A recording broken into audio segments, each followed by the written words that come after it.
Mainit na balita. Kita nyo, bumulong ang Makabayan Block kay Martin Romualdez. At dahil sa kagustuhan ni Martin Romualdez na hindi siya atakihin, at dahil sa gusto niyang suportahan ang Makabayan at ang NPA, nakinig siya. At ang ginawa niya, tanggalin yung budget. Ang tawag namin dito, nagkakaroon ng limited tactical political alliance doon kay Speaker Martin Romualdez at sa CPP block na nasa loob ng Kongreso. Sa CPP, NPA, NDF, naghuhugot sila ng lakas mula kay Speaker Martin Romualdez at sa bloke nila sa Congress sapagkat dahil sa pondo. Pangalawa, dahil sa media mileage. Pangatlo, among the list of officials right now na dapat nilang kalabanin, inahanay nila ang number 1, Sara Duterte. Pakikipagsabwatan ni House Speaker Martin Romualdez sa Makabayan Block tuluyan ng nalantad. Makakaliwang grupo. Ginamit di umano para pang-atake sa mga kalaban sa politika. Marami nga ang nagulat sa pahayag ni VP Sara patungkol nga kay Speaker Martin Romualdez na di umano ay isa sa mga may kontrol sa national budget ng bansa kasama nga si Congressman Zaldico. Kaugnay nga din dito ay binanggit din ng pangalawang pangulo na tila mayroong sabuatan sa pagitan ni Romualdez at mga kilalang makakaliwang kongresista katulad na lamang ng Makabayan Block na talagang parating tumitira kay VP mula noon pa man. Matatandaang noon pa lang ay binanggit na ng SMNI News anchor si Ka Eric di umano ay ginamit lamang ni House Speaker ang Makabayan Block bilang taga-atake sa mga kalaban nito sa politika katulad na lamang ni VP Sara, kapalit nga ang pagsuporta nito sa kanila sa isang strategic political alliance na pansamantala lamang di umano. Kaya nga hindi nakataka-taka na ang convicted criminal na si Franz Castro ay nakaupo pa rin sa kamera kahit na matagal na itong nahatulang guilty sa kasong child abuse at ngayon nga ay isa pa sa pinakaaktibong boses sa pagkontra sa budget ng Vice Presidente at iba pang mga kaalyado nito, dagdag pa ang usap-usapang impeachment di umano laban sa pangalawang pangulo na pangunguna pa rin ni Castro at ng mga kasamahan nito. Huwag mo na silang hayaan na mamayagpag akala mo, kaibigan mo sila. No.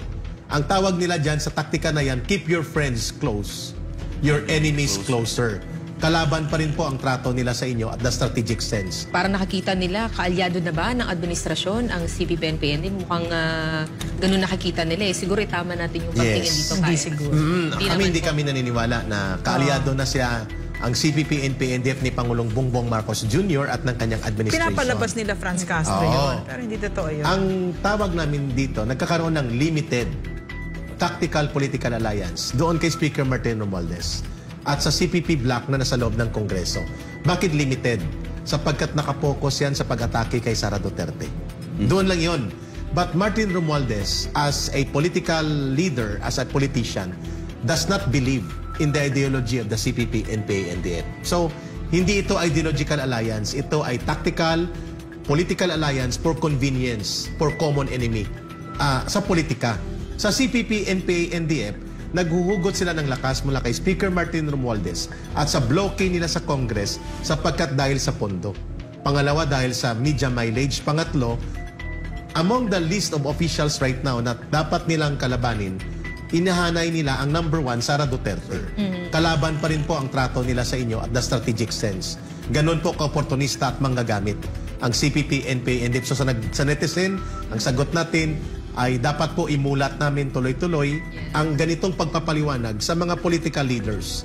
And tularan po ninyo ang kategorikal na pamamayagpag ng posisyon ni Inday Sara Duterte na walang patumpik-tumpik ang kalaban-kalaban.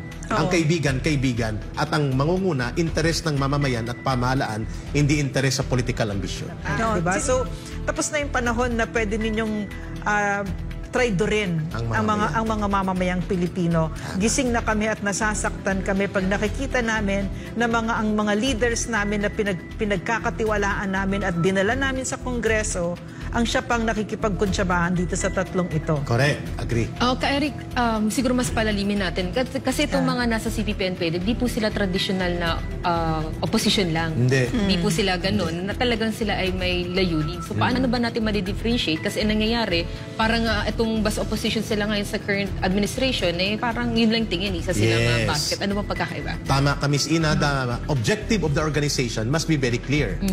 Ang Kamatayan Party List na nasa loob ng Kongreso ay bahagi at itinayo at pinamumunuan ng CPP, NPA, NDP. Hindi sila armado sapagkat they're operating in the urban areas. But in the entire organization, they are part of that. Yes.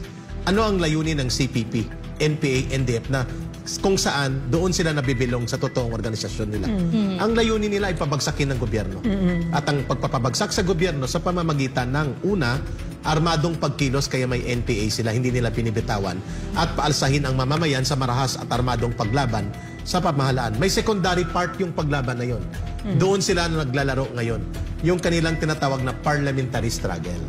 At that includes infiltration of government, Congress, recruitment sa schools, universities, infiltration of the sector, including sa abroad, at iba pang mga pati simbahan. Ang tawag dyan ay urban or white area operations. Magkadugtong po yun. The principle there, sa sagot namin kay Ms. Ina, is itong tandaan dapat ni Speaker Martin, ni Pangulong Bongbong Marcos Jr. at ng ating mga government official. Ang armado, the red area, at ang hindi armado, which is the white area or urban operations, they are only distinct in character but inseparable in operation. Magkadugtong po ang layunin nila. Magkaiba ang pamamaraan pero hindi sila hiwalay. Supportive of each other. Yes. Yan, mutually supporting one another with the principal form, which is the arm nila na bumabagsak ngayon, with the secondary form, yung urban operations na kailangan nilang palakasin at ibangon para i-reinforce itong armado. Kaya nila kailangan itong mga alliances na yan. Yun. And ano? September 2023, merong lumabas na press release ang Makabayan Bloc. Sabi nila, may meeting kami with Congressman Martin Romualdez. Pinag-uusapan namin ang pagtanggal ng confidential funds. September yon. Pagkatapos noon, nagkwento sa akin ang isang congressman. Sabi niya, lumapit daw sa kanya si congressman ko at sinabihan siya na tatanggalin namin ang confidential funds ni Inday Sara. Hindi ba siya magagalit?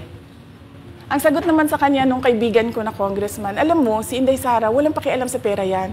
Magtatrabaho yan kahit anong budget. Alam niya yan. Dahil alam din yan, limitado ang pera ng gobyerno. Kaya magtatrabaho yan. Trabaho lang ang gusto niyan. Sinabihan siya. Inulit pa niya yung tanong. Tinanong niya yung congressman, sigurado ka ba na hindi magagalit si Inday Sara? Sabi niya, hindi.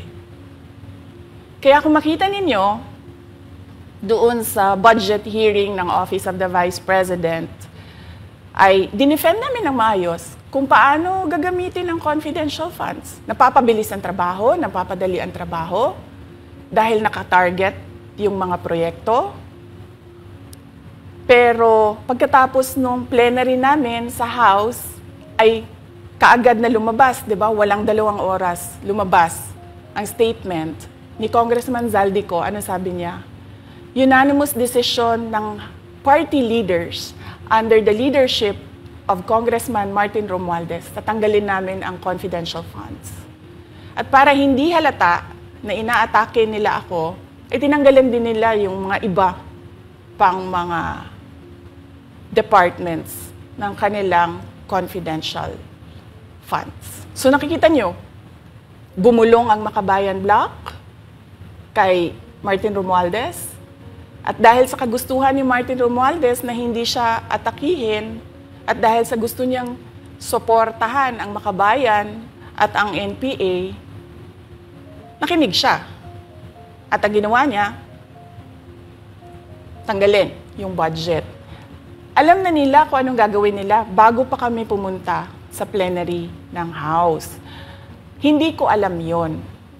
Kasi nasabihan na lang ako nung kaibigan kong congressman pagkatapos na.